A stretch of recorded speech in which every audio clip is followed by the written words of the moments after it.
कृष्ण बचपन से ही माखन के बड़े प्रेमी थे। वे अपनी मां यशोदा के घर और गोकुल की अन्य गोपियों के घर जाकर माखन चुरा लेते थे। एक दिन गोपियां यशोदा मां के पास शिकायत लेकर आई कि आपका लाला माखन चुराता है। यशोदा ने कृष्ण को पकड़कर समझाने की कोशिश की, परंतु कृष्ण ने भोलेपन से कहा, मां, मैं माखन नहीं खाता, ये सब झूठ बोलती हैं। यशोदा ने कृष्ण की शरारतों पर मुस्कुराते हुए कहा, अगर तुम नहीं खाते तो तुम्हारे होंठ पर माखन कैसे लगा है? कृष्ण ने तब अपनी बड़ी बड़ी आंखों से यशोदा मां को देखा और यशोदा उन्हें गले से लगा लिया। एक दिन कृष्ण मिट्टी खा रहे थे। यशोदा ने उन्हें मिट्टी खाते हुए देख लिया और उन्हें डांटते हुए कहा, मुंह खोलो, मैं देखूं। कृष्ण ने जैसे ही अपना मुंह खोला, यशोदा ने उसमें पूरा ब्रह्मांड देखा। सूर्य, चंद्रमा, तारे, पृथ्वी और सभी लोग उनके मुंह में थे। ये देख यशोदा स्तब्ध रह गई। उन्होंने समझ लिया कि उनका पुत्र कोई साधारण बालक नहीं बल्कि स्वयं भगवान है। लेकिन उनकी ममता ने तुरंत इस बात को भुला दिया और उन्होंने कृष्ण को फिर से गोद में उठा लिया। कृष्ण अपनी शरारतों से गोकुलवासियों को परेशान कर देते थे। एक बार उन्होंने घर में रखे माखन के सभी बर्तन तोड़ दिए। यशोदा मां ने उन्हें पकड़ने की कोशिश की, लेकिन कृष्ण भाग गए। आखिरकार यशोदा ने उन्हें पकड़कर एक लकड़ी के उखल जुते हुए खलिहान का यंत्र से बांध दिया, परंतु यह उनकी दैवीय लीला का हिस्सा था।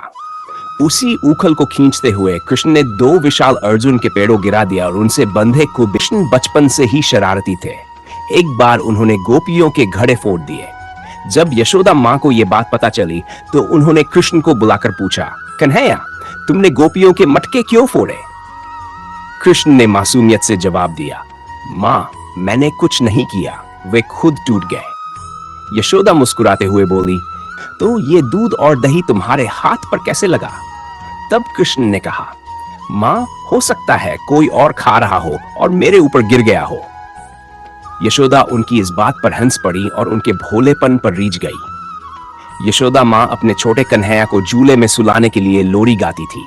वह प्यार से झूला झुलाती और गुनगुनाती, सो जा लल्ला, नंद के प्यारे, जग सोया, चंदा भी थक के हारे।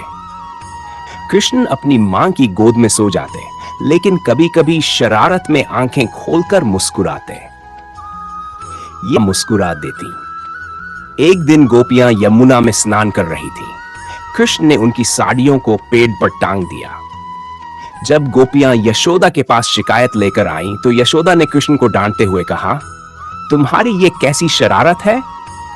कृष्ण ने जवाब दिया, मां, मैं तो बस उनका ध्यान अपनी ओर खींचने के लिए कर रहा था। वे मुझसे नाराज थी। यशोदा उनकी बात सुनकर हंस पड़ी और समझ गई कि उनका लाला गोपियों से कितना प्रेम करता है। कृष्ण अपनी मां को कभी कभी डराने के लिए रोने का नाटक करते। एक दिन उन्होंने कहा, मां, अगर तुम मुझे माखन नहीं दोगी तो मैं घर छोड़कर चला जाऊंगा।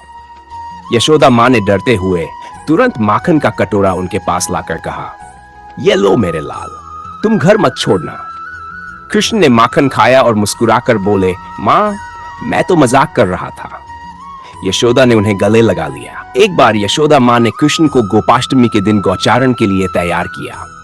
उन्होंने कृष्ण को सुंदर पीले वस्त्र पहनाए, मोर मुकुट सजाया और बांसुरी उनके हाथ में दी। जब कृष्ण तैयार हो गए तो उन्होंने अपनी मां से कहा, मां, मैं कैसा लग रहा हूं? यशोदा ने कहा, मेरा लाला तो साक्षात नारायण जैसा सुंदर लग रहा है। कृष्ण ने मुस्कुराते हुए कहा, मां, मुझे भूख लगी है, पहले माखन खिला दो, फिर जाऊंगा। यशोदा ने उन्हें भरपेट माखन खिलाया और गोपियों के साथ गौचारण के लिए भेजा। यशोदा मां ने एक बार माखन को ऊंचे मटके में छिपाकर रखा। कृष्ण ने अपने सखाओं के साथ मिलकर माखन चुराने की योजना बनाई।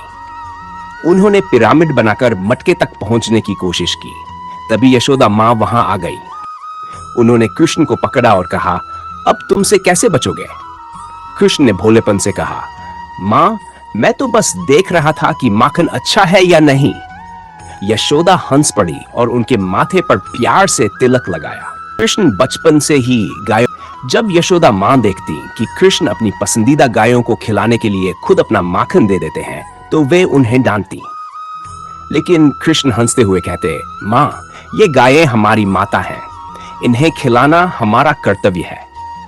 यशोदा को अपने बेटे की इस सोच पर गर्व होता और वे उनकी पूजा करने लगती। यशोदा मां कृष्ण के गहनों को बहुत सा संवार कर पहनाती थी। मोर मुकुट, वंशी, कंठमाला और कलाई की बाजूबंद सब कुछ उन्हें बड़े प्रेम से पहनाती। एक बार उन्होंने कृष्ण को सजा संवार कर कहा, तू इतना सुंदर क्यों है मेरे लाल? कृष्ण ने हंसकर कहा, मां, क्योंकि मैं आपका बेटा हूं। यशोदा ने उन्हें गले लगाते हुए कहा, तू तो मेरे जीवन का सबसे बड़ा आभूषण है। एक कृष्ण को हल्का बुखार हो गया। यशोदा मां ने उन्हें गले से लगा लिया और कहा, हे नंदलाल, मेरे जीवन की रक्षा करना। कृष्ण ने अपनी मां को समझाते हुए कहा, मां, मैं कुछ नहीं होने दूंगा। आप मुझे माखन खिलाएं तो मैं तुरंत ठीक हो जाऊंगा। यशोदा ने उनकी बात मान ली और जल्दी ही कृष्ण फिर से खेल कूद में लग गए। एक बार पूर्णिमा की रात को यशोदा मां ने कृष्ण को चंद्रमा दिखाते हुए कहा, देखो कितना सुंदर है। कृष्ण ने कहा, मां, चंद्रमा मुझसे सुंदर नहीं हो सकता।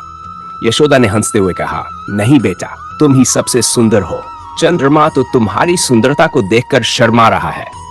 कृष्ण ये सुनकर खुश हो गए और चंद्रमा को देखकर अपनी बांसुरी बजाने लगे। कृष्ण की शरारतें जब हद से बढ़ गई तो यशोदा मां ने गुस्से में कहा, अगर तूने दोबारा माखन चुराया तो मैं तुझे राक्षसों के पास भेज दूंगी। कृष्ण ने डरने का नाटक करते हुए कहा, मां, राक्षसों से पहले मुझे माखन खिला दो ताकि मैं उनसे लड़ सकूं। यशोदा उनकी चालाकी पर हंस पड़ी और उन्हें गले लगाकर खूब माखन खिलाया।